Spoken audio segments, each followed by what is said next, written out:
Hello, I am Raji. Welcome to SMGI, Somatic Mindful Guided Imagery, a substance-free medicine.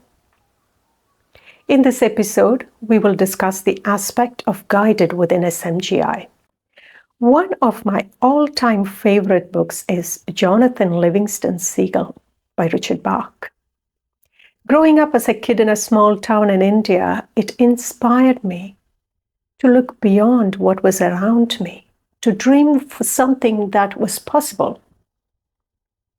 And the quote I remember to this day is, "Do not believe what your eyes are telling you. They show only limitation.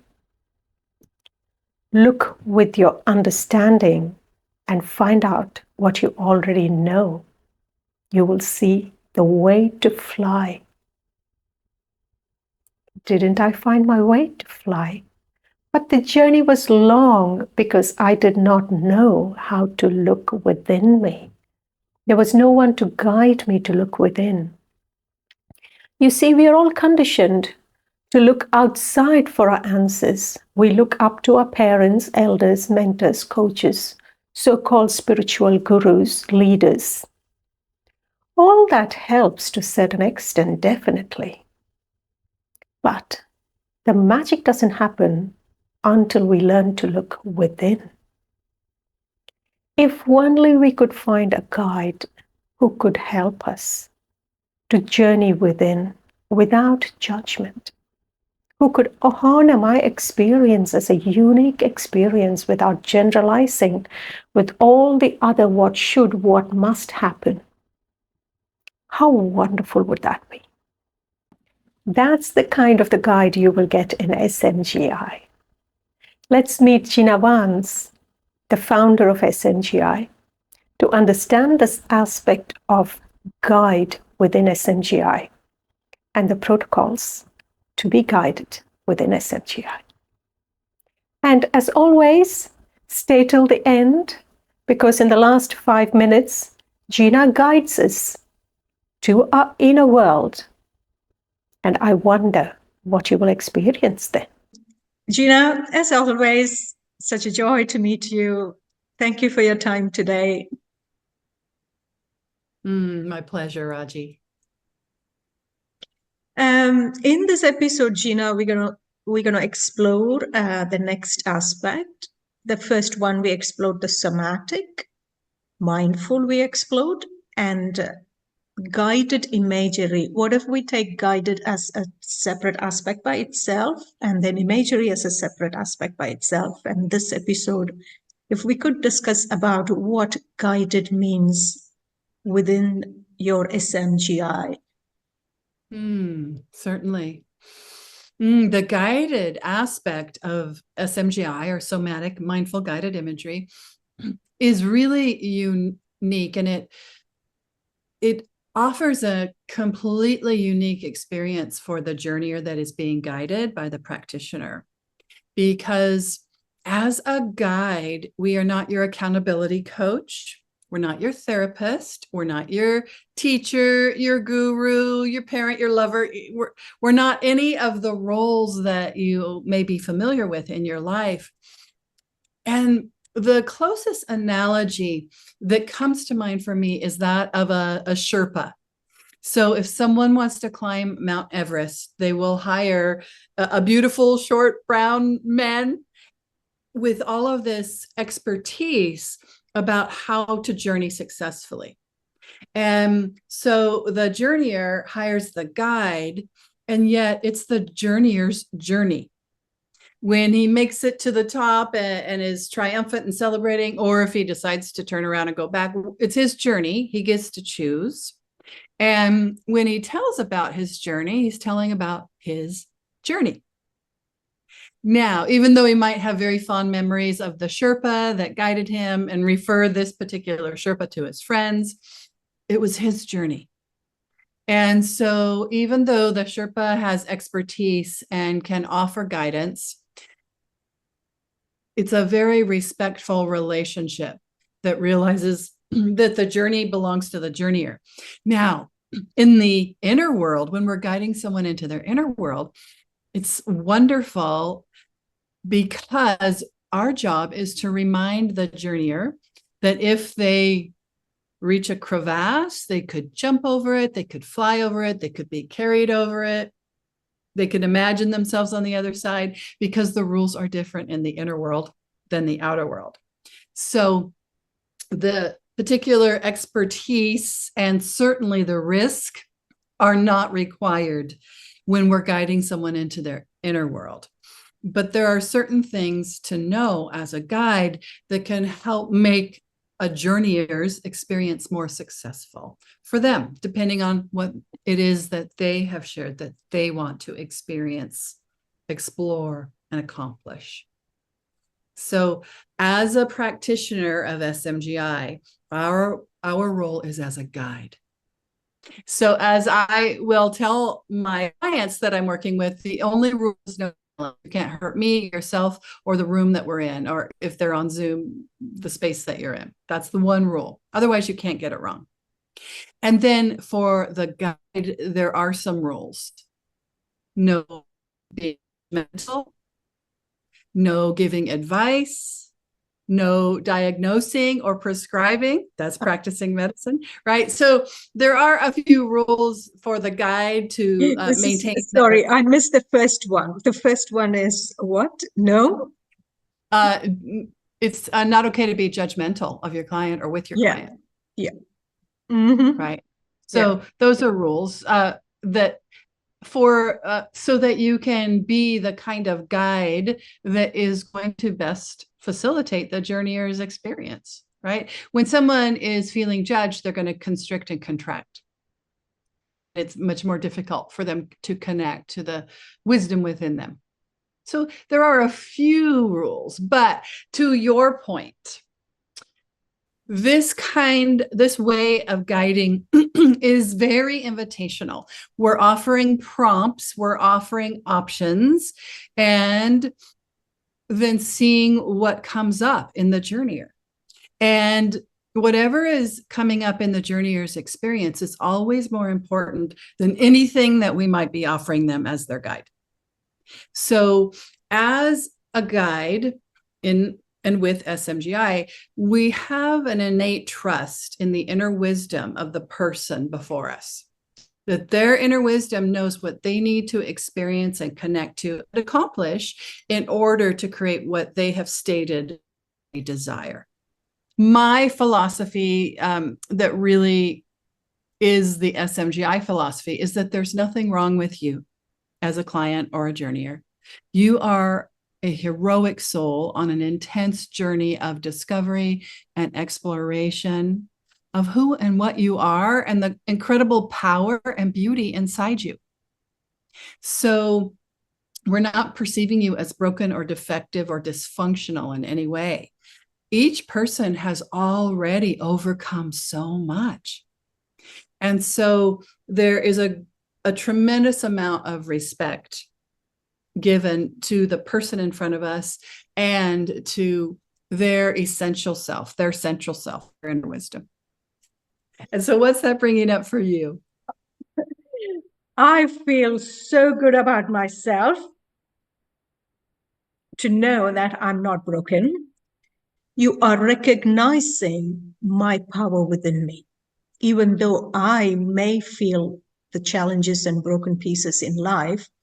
When I sit with you in SMGI, you are recognizing me for the power within me and respecting me. I mean, that's such a beautiful thing to do to anyone, isn't it, Gina? And yeah, the more I think, the more that's the reason that I attracted to me. I mean, you're not a guide sitting there or a guru sitting there or a priest sitting there and guiding me and telling me, hey, this is how you need to do the advice. Instead, that way you're almost taking the power from the other person to you. You know, the teacher or the priest or the guru feels so powerful, special, that they are giving their power to their disciple or their followers, you know. But this is the other way around. You as a guide recognize the other person is so powerful, and all you're doing is how do you bring that out? Exactly. you know? These prompts are to educe that. Yeah. We will educate, we will give information to our clients. This is what you can expect. This is how it typically works. And for a couple of reasons. So, because if their inner experience is going a certain way, we want them to know that, yeah, that happens. There's nothing wrong with that. That's not incorrect. And also, the root of the word educate is to educe, to draw out what is in them, as opposed to instructing, filling them up, which we've all had plenty of that in life and school with our parents and so on. So when you are with someone who is acting as a guide in this way, at first it's like, when is the other shoe going to drop? When are you going to like passively, aggressively redirect me according to what you think is right? Because we've learned to listen, like in school or in our jobs or in our relationships, we've learned to listen. What is the other person really expecting of me? What do they want so that I won't fail? And so it takes really probably the first hour that we sit with someone, then their system is just feeling the truth of this unique kind of way of being together. This is an incredibly unique relationship. And because of it, there is so little resistance and constriction that it makes it very easy for people to connect very deeply, very easily, and connect to that beauty that they carry that is beneath the pain. That brings me to at the end of 3 sessions, there's so much of change. They take credit to the change without realizing this process that they've gone through, as if the changes happen magically. And we know the steps that they've gone through to get there. But once they get there, they've forgotten all about the journey. They've forgotten you, the guide. They are in a different stage in life, and it just happened. Sometimes as a guide, it just makes me, hey, I helped you to go there. Well, and that's one of the things that we practice as guides. We use all these tools ourselves, and then we're showing up in this particular way, so we have more motivation to really use these tools, so that we don't take it personally. Because the more we do this work, the more we see that the changes are profound, yet they occur in a very gentle and organic way. And so it's just like if you stub your toe, and maybe even you break your toe, and then you really are aware of your toe all day. But when your toe is working just fine, you don't even think of it. So when we are in our more natural, healthy state, it's natural. And so it is one of the interesting things that does occur the more clients we work with, is that they don't always realize how doing this work got them where they wanted to go. And so we just let that be okay. The very most dramatic one that I experienced was many years ago. A woman came to me because she had a driving phobia, and she wanted to visit her daughter and grandchildren 2 hours drive away. And so the first session, her husband dropped her off. The second session, she drove herself to the session, and I checked in with her, and she told me the changes, but she insisted it had nothing to do with our work together. Okay. Are there other things you're doing to support yourself? Oh, no, but I'm sure this work has nothing to do with it. Okay, great. We did our third session. Or after we finished our second session, she came back for her third session. And in the check-in, she told me that she had driven the 2-hour drive and spent the night with her daughter and grandkids that she hadn't been able to do for 20 years. But she insisted it had nothing to do with our work. And so, you know what? I said, well, I'm just glad you got what you wanted, because I am. And the truth is, it's not me that did it, or even the work that did it. She did it. Now, I happen to know that this work helps people get what they want better than anything I know of. But it often is just so gentle and organic that sometimes it's hard to notice. But I've come to learn that that gentleness is part of its magic because it doesn't create resistance. And so we just allow it to happen. That's the placebo response, right? We allow the healing to happen. We don't go in there with a hammer and chisel to make it happen, right? We allow it. So we're helping people to allow their systems to function optimally. And they come in with an ask, a quest, right? Something that they desire to grow, diminish, or change. And most times they get what they ask for. And one of the wonderful things is that they also get benefit in areas that they never requested or mentioned to us. I worked with a woman. She wanted to lose weight, and she had a lot of childhood trauma and sexual abuse, which unfortunately many children experience. And maybe session number 8 or 9, in our check-in, I asked her, what have you noticed is different, if anything? She said, there's this one thing. It's really strange. Every day for the last 20 years, when I would wake up in the morning, there would be like this mean ticker tape of hateful words going across my awareness. And that disappeared a few weeks back, and it's just never come back. Right? So, I just get to say, wow, cool. Don't you wonder what thing or series of things we did to create that? Right? So we just celebrate the changes that people notice. We don't have to take credit for it or prove that this work did it, because the truth is this work didn't do it, they did it. But this work really creates the conditions so that beauty, that power, that ability in a human being to create miracles can come forth. Thank you, Gina. That reflects who you are as a guide and what SMGI is, because it's such a humble thing to say, despite all that you did, you give the credit to the person and say, she did it. And let's acknowledge, though, that we need each other.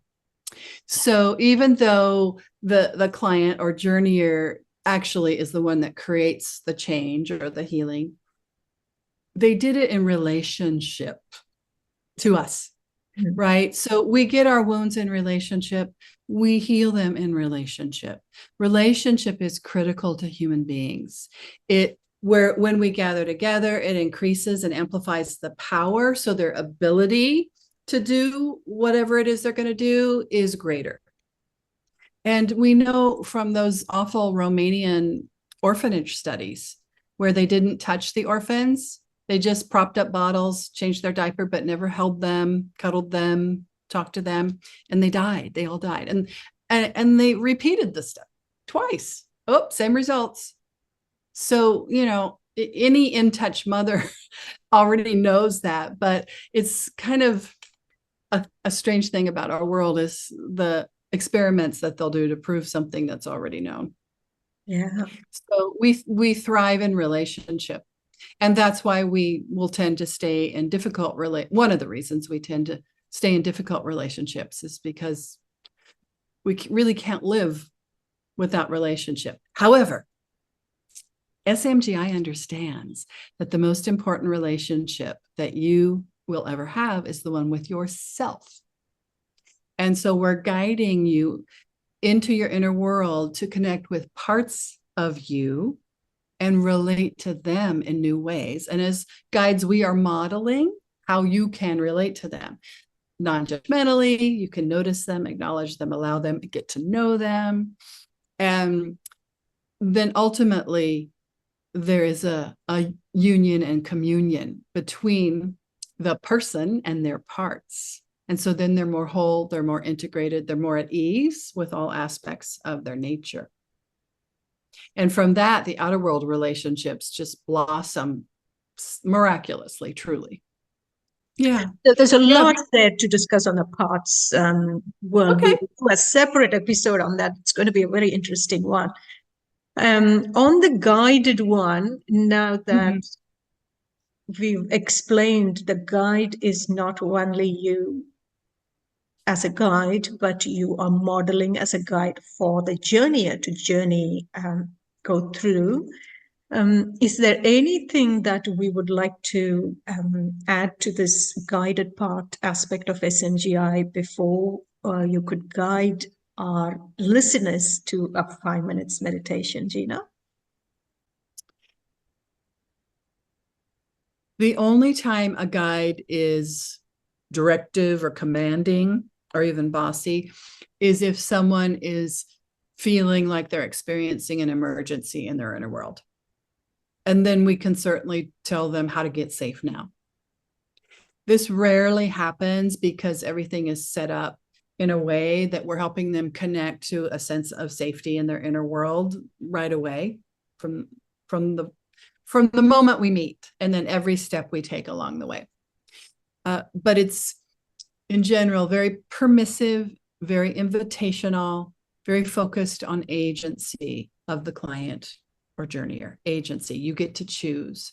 And here are some things you can choose from, or whatever you're noticing coming up in your awareness. That brings me to a question. In clinical hypnosis, we say when you take them on an inner journey, especially people with a lot of trauma in life, there can be up reactions. That's the word they use, right? Yeah. So there are certain protocols. If they go into the up reaction, how do you bring them back to here in this room? I'm talking to you. Come back here. Yeah. In SMGI, I think it's totally different from the way we've been trained in clinical hypnosis to bring them out of the up reaction. We bring them to here and now, but the trauma hasn't been resolved. But your SMGI way, it's a much gentler way of bringing them. Would you be able to add a little bit on that, please? Yeah, I am a certified clinical hypnotherapist, so I'm trained in that. And I don't consider an emotional response an ab reaction, right? That's old school, shut that shit down, right? No, that just, it's like telling a child, stop crying, stop crying, stop crying. I'll give you something to cry about, right? So really that came about because people were afraid of emotion and they didn't know how to work with it. So they wanted to make it stop, right? That's a trauma response right there. That's the annihilate response. Make it stop. Don't let something bad happen. Make it stop, because people have been so terrified of emotion. If someone is experiencing intense or profound emotion, we celebrate that. That energy that has been trapped, held, stored, and carried in their system for however long is now moving. It's being released. It's being honored. It's being expressed.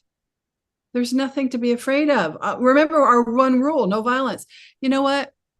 I was ready in the early days for people to, I had bats they could hit things with and pillows, and I had everything ready. But you know what? When people are very consciously allowing the energies of their emotions to move, it's a very conscious, very focused channeling. And it's rarely dramatic at all. The most dramatic is maybe some sobs that might be kind of loud.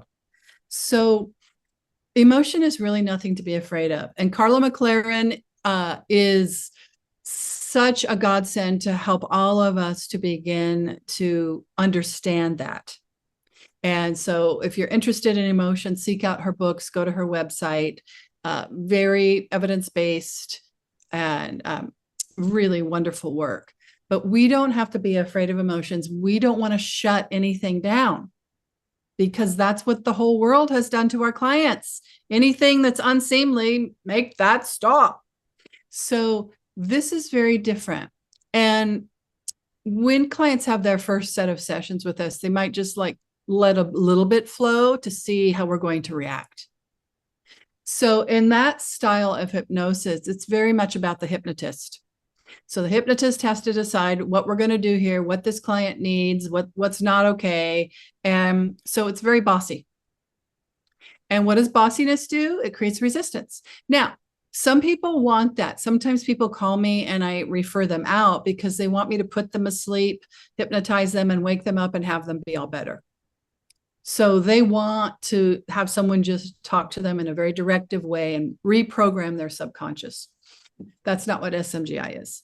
We're helping them to change the programming that they created in their subconscious, or that was given to them and they agreed to. So when people do show these emotions, how do you handle them in SMGI? I don't want to use the word handle. How do you guide them in a gentle way? We celebrate them and we educate. So two things. One is that when we guide people inwards, the first thing we do is help them connect to a good place. So now their biology and their psyche feels grounded and safe. And then they actually, they're in the healing zone, right? Where they're not in the stress zone. So now their body can reconnoiter and reconfigure in a lot of ways it didn't have a chance to when you're in the stress state.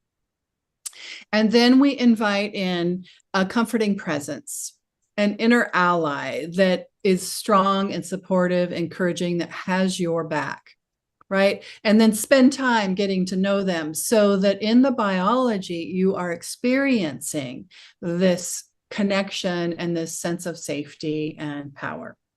That makes you ready then to turn your attention to your inner world and invite any part of you that wants or needs your attention. And then typically that will show up as an uncomfortable sensation in your body, mildly, usually. And we help you follow that sensation to what it's connected to.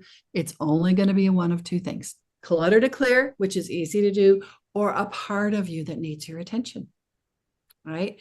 And one of the things when emotion comes up is that one of the things that I've learned is that until something is honored, it's not going to be complete. So when emotion comes up, when feeling comes into your experience, that is part of honoring the experience that you lived. Because until the experience is honored, it's not going to be complete. So the emotion that comes up helps us to honor the experience that part of us lived, that it went through. It's like profound empathy for that part of us that lived that experience. So honoring the experience is a key tenet of SMGI. I've never seen it anywhere else. I remember the day that dropped in. I was working with my naturopath, Jean Slater, and we were working on some challenge I had. And then inspiration whispered in my ear, got to honor the experiencer. It's like, oh, yeah, we do. Okay. And so we do. So we honor you in your experience. So again, we're modeling what you can do for your parts. Honor your parts in their experience. And it's not difficult to do because you feel your parts, because you lived their experience. But let's talk about getting overwhelmed by a part, right? So sometimes if the part's experience is so intensely strong, frightening, or painful, then we gently, instead of shutting it down like an abreaction, we will gently remind the person. So Raji, the adult woman that's on this Zoom call with me right now, just notice that part of you that's suffering in this moment, right? And as you notice her, notice the feelings that come up in you. And then if you like, I can guide you through a little dialogue with that part. Would you like that? So that's like the other side of the world of shutting down an abreaction. And it works a lot better. And you know what? SMGI isn't so we could be smarter than everyone. SMGI came through me because of my extreme trauma background. And so hardly any modalities worked for me because they would cause me to constrict. They were challenging, they were threatening, they were demanding. And so because of my own inability, I should say, to submit to the various protocols that were supposed to help me, then I learned how we need to use language, how we need to use our energy, how we really need to be with people in order to foster the greatest benefit. Now, I'm not saying any other modalities are bad or wrong. They all have their place. But this is a very unique one. And the best way really to feel the difference, of course, is to experience a set of sessions. But it is completely unique. And my clients, when you're talking about parts work, my clients that have a lot of experience in IFS parts work tell me that this is parts work on steroids. SMGI, a substance-free medicine, isn't it? Yeah. So Yeah. it's steroids without having to inject anything. Yes. And on that topic, because psychotropic medicines are so much the rage now, many of my clients also use psychotropics, whether they're microdosing or macrodosing. And so it's all, whatever is on your path, it's all okay. It's all welcome. And yet this, for some people, because of the rigidity of their layers, how shut down they are, something very dramatic that cracks them open can be really beneficial. And so, and then SMGI is much more subtle, and you're very present, you're very aware, it's very conscious and deliberate. And it's so simple that it's hard to believe that it gets the results it gets. So Gina, before you guide us into this experience, the honoring our experience, it'll be good for the listeners to know that as they honor their experience, either in their physical body or emotionally, three things can happen. So could you explain those three things so they are more aware of when they honor their experience, what happens and what can be done? Certainly. Only one of three things will happen when you attend to yourself in this way. What you are noticing in a non-threatening, non-demanding way will typically soften, dissipate, maybe disappear entirely if it's uncomfortable, or if it's comfortable, it will grow. So it'll change, or it'll stay the same, which is also excellent communication. It's letting you know something else needs to happen before this is going to change.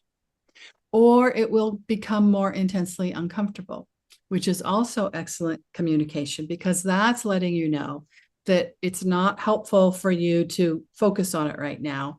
Please put your attention on something that feels better. Thank you. Okay. So this can work with your eyes open or closed, depending on your comfort level and what you're doing. If you're listening from your car, certainly keep your eyes open. And then just move your attention into your physical body and notice any sensations that are there in your body in this moment now.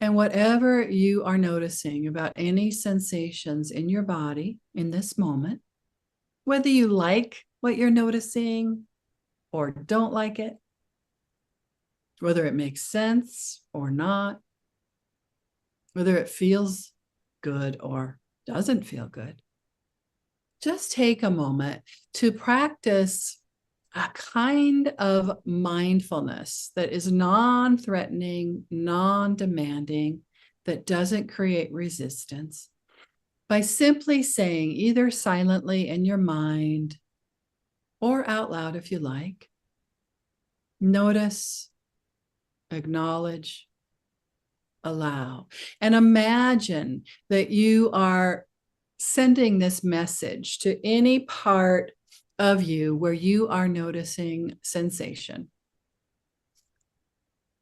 You might even imagine that you're saying to this part of you, I notice you.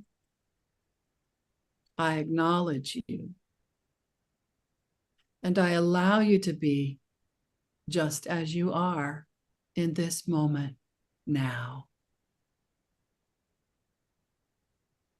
And then just notice what happens in your body. Notice if there's a shift or change, or if things stay just the same, it doesn't matter. And just know that if you did nothing else but periodically check into your body, notice physical sensations, whether pleasant or unpleasant, and then simply imagine letting these sensations know, treating them as if they were somebody's. And just mentally in your mind, letting these parts of you know, I notice you, I acknowledge you, and I allow you to be as you are in this moment now.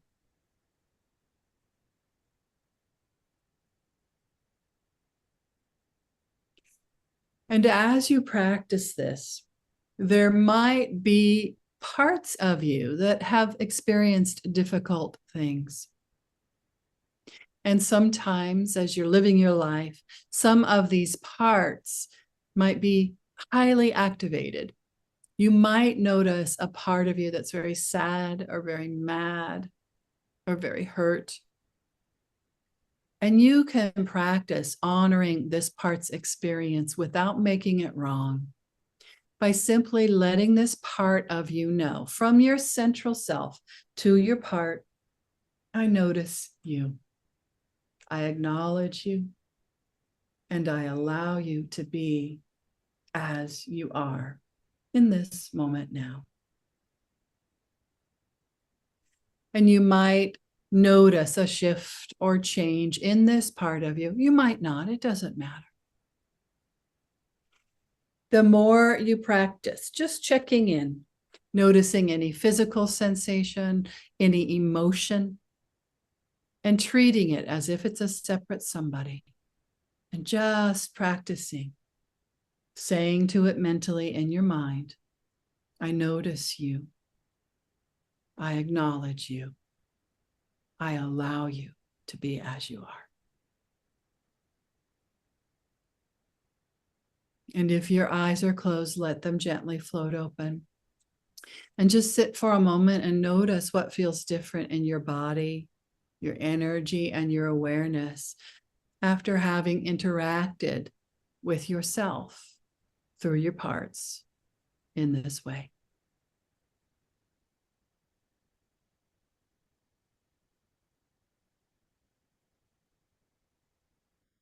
Thank you, Gina.